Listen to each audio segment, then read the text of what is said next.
déclaration de avoir, qui ne votait pas le Parlement, grand flafla, grand tam-tam, petit fer. Mais il m'a trouvé qu'il proclame lui, bout par bout, et le bout qui dit qu'il va avoir de ban députés, ministres et députés bien rendu public, ça pas une proclamée. Nous ne sommes pas d'accord du tout avec ça. L'idée même de le Declaration of Assets Act, l'idée même c'est rendu public. Donc là, détourne la loi lui-même. Nous demandons qu'il proclame toutes les sections de Declaration of Assets Act telles que votées il y a quelques mois par le Parlement, et certainement, bizarre, qui va avoir de bons ministres et députés rendus publics bien avant prochaine élection générale. C'est vrai que la clause 39 de nos constitutions n'est pas respectée depuis des années déjà. Essentiellement, il vient dire bizarre à peu près même nombre d'habitants dans sa circonscription. Et sa clause-là dit aussi que tous les 10 ans, le Electoral Boundaries Commission, il vient revoir la délimitation et corriger. Quand il y a trop beaucoup électés à tirer, quand il manque à ajouter, l'Electoral Boundaries Commission, il fait ce qu'on recommande. Seulement, ce rapport-là, il vient présenté au Parlement par le Premier ministre et il vient accepter ou rejeter in toto. Dans le cas de Ramgoolam, quand il était Premier ministre, il prend un rapport, il met dans le tiroir, il n'est pas amené. Et il y a un autre cas, quand il fout des hauts. Avec pour résultat qu'au fil des années, de plus en plus, il y a un déséquilibre. Aujourd'hui, entre la plus grande circonscription, enfin grande en termes d'électeurs, électrices, et les plus petites, il y a une proportion de 1 à 3. Ce n'est pas la faute de commission. Le Electoral Boundaries Commission finalise un nouveau rapport qui peut paraître dans les jours à venir, moi pas connais quand, moi. Hein. Étant donné ça déséquilibre qui finit de développer là, nous sommes capables d'expecter que le Electoral Boundaries Commission vous propose un changement profond. Alors la question qui m'a posée et qui me demande toute la population réfléchit bien.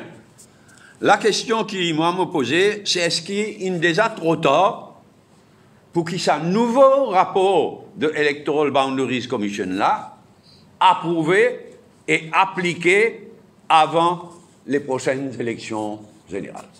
C'est une question qui besoin handle with extreme care. Pas juste handle with care, mais handle with extreme care. Capable d'en aller là-dedans.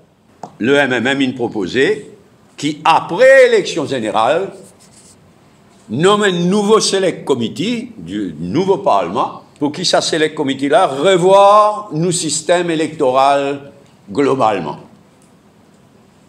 Ça veut dire, y compris, est-ce qu'il 20 circonscriptions de 3 députés?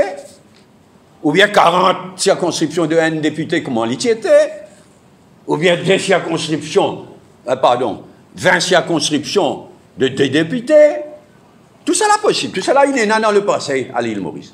Pour nous arriver à une bonne réforme électorale qui fait, si possible, l'unanimité et qui a un bon mélange de circonscriptions et de proportionnel. Et nous disons, besoin de mini-amendement comme en 2014 pour respecter les commentaires de UN Human Rights Committee et de façon à ce qu'il du monde a droit à Maurice pour d'autres candidats sans déclarer aucune communauté. Et il est dans l'intérêt de Maurice, dans l'intérêt du pays, qui Pravin Jagnat vient rassurer la population qui, oui, pour un tel mini-amendement constitutionnel avant. Hier, il y a eu le verbatim, le mot à mot de ce qui s'est déroulé au Parlement mardi dernier. Et il y a une question de Alan Ganou, leur représentation féminine au Parlement. Et si nous lisons attentivement ce qui Pravin Jagnat